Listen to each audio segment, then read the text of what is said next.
Աստված հավատարիմ է։ Դեյվիդ Վիլկերսոն։ Օր դեկտեմբերի 4։ Որտեղ են Տիմոթեոսները։ Հենց Փիլիպիայի քրիստոնյաներին Պողոսն առաջին անգամ ներկայացրեց ճշմարտությունը։ Ձեր ամեն մեկը թող այն մտածե, որ Քրիստոս Հիսուսումն էր։ Փիլիպեցիս 2:5 խոսք։ Պողոսը այս նամակը նրանց գրեց Հռոմում բանտարկված ժամանակ։ Իր բանտի խցից Պողոսն ասեց, որ ունի Քրիստոսի միտքը, մի կողմ դնելով իր համբավը, դառնալով Հիսուսի ծառան։ Նա գրեց. «Բայց հույս ունեմ Տեր Հիսուսում, որ Տիմոթեոսին շուտով ուղարկեմ ձեզ մոտ, որ սիրտս էլ հանգստանա, երբ որ ձեր վիճակն իմանամ»։ Խոսք 19-րդ։ Սա Քրիստոսի մտքի դրսևորում է։ Մտածեք այդ մասին։ Հովիվը բանտում էր, բայց չէր մտածում իր սեփական դժվարին վիճակի մասին։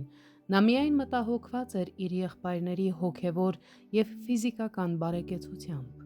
Ես կհանգստանամ միայն այն ժամանակ, երբ իմանամ, որ դուք լավ եք, հոգևոր և ֆիզիկական առումով, ուստի ես ուղարկում եմ Տիմոթեոսին լուր առնելու ձեր վիճակի մասին։ Այնուհետև Պողոսը մի անհանգստացնող խոսք է ասում. «Վասնզի մեկը չունեմ միասիրտ, որ մտերմաբար հոգ ստանե ձեզ համար»։ Խոսք 20-րդ։ Ինչ տխուր խոսք է սա։ Երբ Պողոսը սա գրում էր, նրա շուրջը գտնվող Հռոմի եկեղեցին աճում և օրհնվում էր։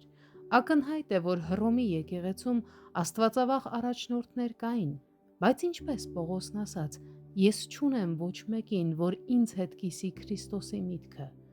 Ինչու էր դա այդպես։ Վասնզի ամենքն իրանց շահն են որոնում և ոչ թե Հիսուս Քրիստոսինը։ Խոսք 21-րդ։ Ակնհայտ է, որ Հռոմում չկար ծառայասիրտ առաջնորդ, ոչ ոք, ով կդառնար կենդանի զոհ։ Դրա փոխարեն բոլորը կենտրոնացած էին իրենց շահերի առաջ խաղացման վրա։ Ոչ ոք չուներ Քրիստոսի միտքը։ Պողոսը չէր կարող վստահել որևէ մեկին, որ գնար Փիլիպպե, հավատացյալների այս համայնքի իսկական ծառա լինելու համար։ Ուրեմն, սիրելիներ, թող որ մեր աղոթքը լինի. Տեր, ես չեմ ուզում կենտրոնանալ միայն ինձ վրա այս աշխարհում, որը դուրս է գալիս վերահսկողությունից։ Տուր ինձ քո միտքը, քո մտահոգությունները և քո անհանգստությունները։ Ես ուզում եմ ունենալ քո ծառայի սիրտը։